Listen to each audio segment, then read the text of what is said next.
महाभारत में राजा द्रुपद की बेटी द्रौपदी का विवाह पांचों पांडवों से हुआ था। कुंती पुत्र युधिष्ठिर, अर्जुन और भीम और माद्री पुत्र नकुल और सहदेव की पत्नी द्रौपदी के 5 पुत्र थे। पांचों पांडवों ने अन्य महिलाओं से भी विवाह किया था, जैसे अर्जुन ने सुभद्रा से और भीम ने हिडिंबा से।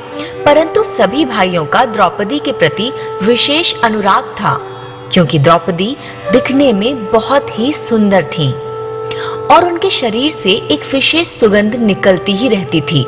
सभी पांडव जीवन पर्यंत द्रौपदी का साथ देते रहे और जब स्वर्ग गए तो वे मात्र द्रौपदी को ही अपने साथ ले गए। कहते हैं द्रौपदी का जन्म एक यज्ञ से हुआ था।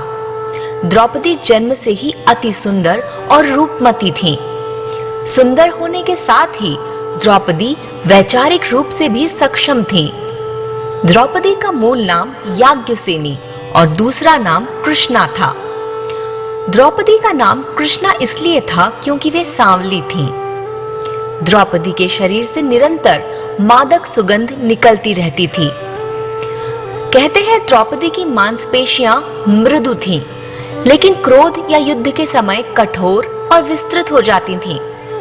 उनका लावण्यमय शरीर युद्ध के समय अत्यंत कठोर दिखाई देने लगता था। कहते हैं कि द्रौपदी में ही वो कला थी कि वे पुनः कौमार्य प्राप्त कर लेती थीं। जब वे एक पति से दूसरे पति के साथ जाती थीं, तो वे ऐसा करती थीं। संभवतः इसीलिए द्रौपदी को पंचकन्या में स्थान मिला है।